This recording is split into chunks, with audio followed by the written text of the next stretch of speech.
सूरज को होने लगी है अपनी गलती रियलाइज और पाखी की भीगने लगी है आइस। आनंदिता ने लगाया है शादी के बाजार में अपने बेटे का प्राइस। कहानी के इस भाग में सुनिए पाखी के जीवन में सनसेट होगा या सनराइज।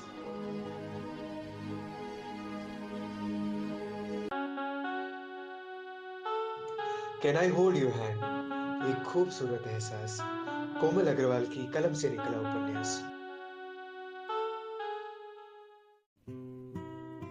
हेलो एवरीवन, आप सुन रहे हैं can I hold your hand, एक खूबसूरत एहसास का 42वां भाग मेरे यानी खुशबू के साथ। सो डियर लिसनर्स, जैसा कि आपने कहानी के पिछले भाग में सुना कि सूरज और पाखी की शादी की शॉपिंग चल रही है और अब सब लोग शादी के जोड़े खरीदने के बाद एक रेस्टोरेंट में बैठे हैं। तभी सूरज की मॉम आनंदिता प्रताप सिंह अपनी फ्रेंड्स के साथ आती है। सूरज का अब उनसे आमना सामना होना तय था। अब आगे सूरज ने प्रीतम के ध्यान आकर्षित करने पर अपनी मॉम को देखा, जो अपनी कुछ सहेलियों के साथ बातें करती हुई अंदर की तरफ आ रही थी। उनके लिए पहले से ही वहाँ पर सिटिंग अरेंजमेंट था। वो सब लेडीज वहाँ गई और गपशप करती वहाँ बैठ गई। अचानक आनंदिता ने सूरज को देखा और उनके चेहरे की मुस्कान गायब हो गई। मिसेस चड्डा, जो उनके बगल में ही बैठी थी, बोल पड़ी, "ऐते सट्टा सूरज है ना? वाह भाई, तुसी तो कह रहे सी कि अब्रॉड विच है।" उन्होंने कटाक्ष किया।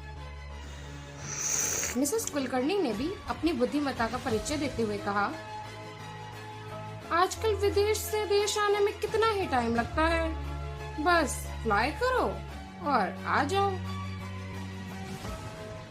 आनंदिता को उन लोगों की बातों से और कुड़न हो रही थी। उन्होंने देखा सूरज के साथ और भी लोग थे। प्रीतम और प्रीत को पहचानने में उन्हें देरी नहीं लगी। तब तक प्रीत भी उन औरतों के बीच बैठी सूरज की मॉम को देख चुकी थी। प्रशांत, मीनाक्षी और पाखी को वह पहचान न सकी, पर उन्हें डाउट हो गया। एक्सक्यूज मी कहकर वह अपनी जगह से उठी और सूरज के पास जा पहुंची। सूरज भी उन्हें देख खड़ा हो गया। सब लोग कभी आनंदिता को तो कभी सूरज को देख रहे थे। "चलो मेरे साथ," आनंदिता ने सूरज से आदेश के लहजे में कहा। सूरज कुछ कहने की स्थिति में नहीं था। उसने प्रीतम की ओर देखा। उसकी मॉम तब तक डोर के पास जा पहुंची थी। वह भी उनके पीछे गया। सूरज आनंदिता के साथ बाहर आया और एक किनारे जाकर खड़ा हो गया। "तुम तो मसूरी में थे, और ये सब लोग कौन है तुम्हारे साथ?" सूरज ने भी तल्ख लहजे में जवाब दिया, "आपके जासूसों ने बताया नहीं आपको कि मैं दिल्ली आया हूँ अपनी शादी की शॉपिंग करने और मेरे ससुराल वाले मेरे साथ आए हैं?" आनंदिता गुस्से में उबल पड़ी। "ओह, तो ये वही शातिर लड़की है जिसके लिए तुम सब छोड़ने पर उतारू हो गए हो?" सूरज ने भी उसी लहजे में कहा, "हाँ हाँ, ये वही शातिर लड़की है, लेकिन आप लोगों से थोड़ी कम शातिर है। अभी तक मेरे बैंक बैलेंस के बारे में इंक्वायरी नहीं की है, आपकी सोसाइटी की हाई प्रोफाइल गर्ल्स की तरह।" आनंदिता को चिढ़ हो रही थी। वह गुस्से में उफनती हुई बोली, "तुमसे तो बात करना भी बेकार है। You have completely lost your mind. लेकिन याद रखो, इस लड़की से शादी करने के बाद तुम बहुत पछताओगे और रोते हुए हमारे ही पास आओगे।" कहती हुई वह वापस रेस्टोरेंट के अंदर गई। सूरज कुछ पल तो वहीं खड़ा सोचता रहा। फिर उसने प्रीतम को कॉल कर सबको बाहर लाने को कहा।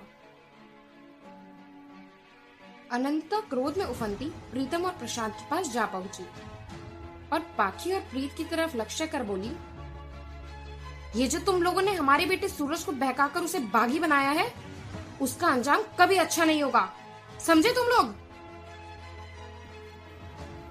उन्होंने इतनी तेज आवाज में कहा कि वहां आसपास बैठे सभी लोग उन सभी को देखने लगे। प्रीत उन्हें शांत करने के लिए बोली, "आंटी जी, आप गलत समझ रही।" इससे पहले कि वो आगे कहती, आनंदिता चिल्लाई, ओहो, तो तुम बताओगी मिसेस आनंदिता महेंद्र प्रताप सिंह को कि कौन गलत है कौन सही? अनजान महिला का परिचय जान तो पाखी और प्रशांत के साथ मीनाक्षी भी घबरा गई। Any problem ma'am?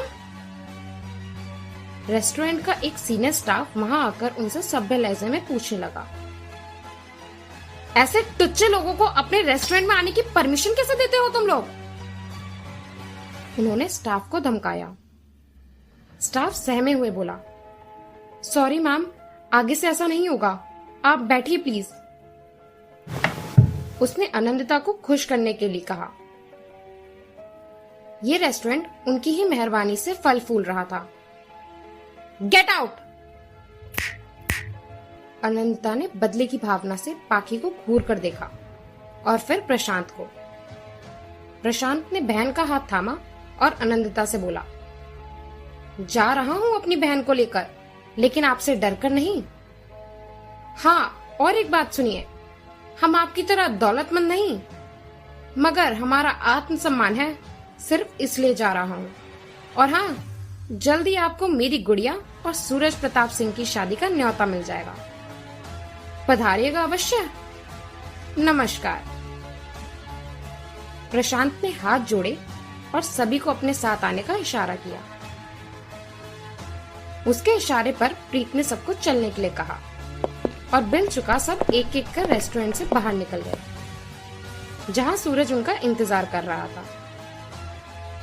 उसका चेहरा बिल्कुल स्याह पड़ गया था और तनाव की रेखाएं स्पष्ट दिख रही थी। पाखी भी खामोशी से आकर कार में बैठ गई और बाकी सब भी गाड़ी में बैठ वहां से निकले। सूरज ने उनके जाने के बाद कार स्टार्ट की और आगे बढ़ा दी। वह बिना एक शब्द कहे सामने देखता हुआ कार चला रहा था। आनंदिता की कही एक एक बात उसके दिमाग पर हथौड़े सी बज रही थी। पाखी के मन में भी आनंदिता के व्यवहार को लेकर शिकायतें थी, पर वह खामोश रहना चाहती थी। सूरज को कुछ भी बताकर वह उसके दर्द को और बढ़ाना नहीं चाहती थी। सिग्नल पर सूरज ने कार रोकी और एक नजर पाखी को देखा। अभी भी उसका चेहरा उतरा हुआ था। आप ठीक है ना? पाखी ने उससे डरते हुए पूछा। कोई जवाब नहीं था। उसने फिर दोहराया, बोलिए ना, ठीक है ना आप? सूरज उसके किसी भी सवाल का जवाब देना ही नहीं चाहता था शायद। उसने कुछ पल रुककर कहा, सुनो, मुझे लगता है मैं तुमसे शादी करके अपने मॉम डैड का दिल दुखा रहा हूं। पाखी को काटो तो खून नहीं। वह अविश्वास के भाव से सूरज को देखती रही। सूरज ने फिर कहा, तुम्हें यकीन नहीं हो रहा शायद, पर यही सच है। मैं इतना बेवकूफ नहीं कि प्रताप इंडस्ट्रीज और इतना बड़ा एम्पायर ठुकराकर तुमसे शादी कर लूं। वैसे भी मॉम ने मेरे लिए एक से बढ़कर एक लड़की पसंद की हुई है, जो तुमसे कई ज्यादा गॉर्जियस और इंटेलेक्चुअल है, और उन सबके डैडी के पास करोड़ों का बैंक बैलेंस भी है। सूरज की शरारती आंखें देख पाखी ने तुरंत जान लिया कि ये सब उसे सताने की चाल है। उसे भी वैशाली के साथ रह रहकर थोड़े ड्रामे आ ही गए थे, तो उसने भी अभिनय करने का सोचा। डोर खोलिए मिस्टर सूरज प्रताप सिंह, मुझे उतरना है। उसने अपने साइड वाला डोर खोलने की कोशिश की। सूरज को इस प्रतिक्रिया की बिल्कुल उम्मीद नहीं थी। वो तो सोच रहा था कि पाखी रोएगी और उसे 100 बातें सुनाएगी, पर इसके विपरीत उसका व्यवहार देख उसने भी रौब से कहा, डोर नहीं खुलेगा। क्यों नहीं खुलेगा? पाखी ने भी तेज आवाज में कहा, क्योंकि मैं कह रहा हूं। सूरज ने उसकी कलाई थामी। पाखी अपनी कलाई छुड़ाते हुए बोली, आप मेरे कोई नहीं हैं, समझे? मैं तुम्हारा होने वाला पति और हो चुका मंगेतर हूँ, समझी मेरी चिड़िया? कहते हुए सूरज ने उसके दोनों हाथों को थाम लिया। और इतना ही भरोसा है तुम्हें मुझ पर? पाखी ने सूरज की हथेली को पिंच किया और बोली, तुम्हें क्या लगता है मुझे नहीं पता कि तुम ड्रामा कर रहे थे? सूरज बेचारा पाखी के सामने हीरो बनते बनते जीरो बन गया। तो तुम सीरियस नहीं थी? अगर मैं सीरियस हो गई ना तो मेरे भैया। पाखी ने उसे फिर भैया की धमकी दी। वाह, अपने होने वाले हस्बैंड के सामने भैया का रौब झाड़ती हो।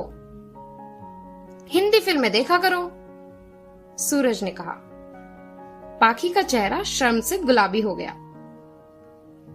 हाय, लट गए आपकी इस मुस्कान पर, सूरज ने आहें भरी। तभी उसे हॉर्न की तेज आवाज सुनाई पड़ी।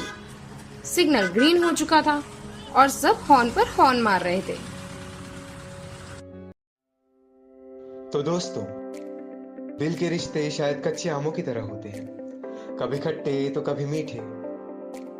आपको कैसी लग रही है ये कहानी? यही तो बताना है आपको, केवल एक शब्द में। तो ज्यादा मत सोचिए और फटाफट कमेंट बॉक्स में टाइप कीजिए और हम रिप्लाई करके बताएंगे कि किसका कमेंट है सबसे बेस्ट। फिर मिलेंगे अगले भाग में। तब तक ये टास्क कंप्लीट करना बिल्कुल ना भूलिएगा। And also don't forget to like and subscribe our channel.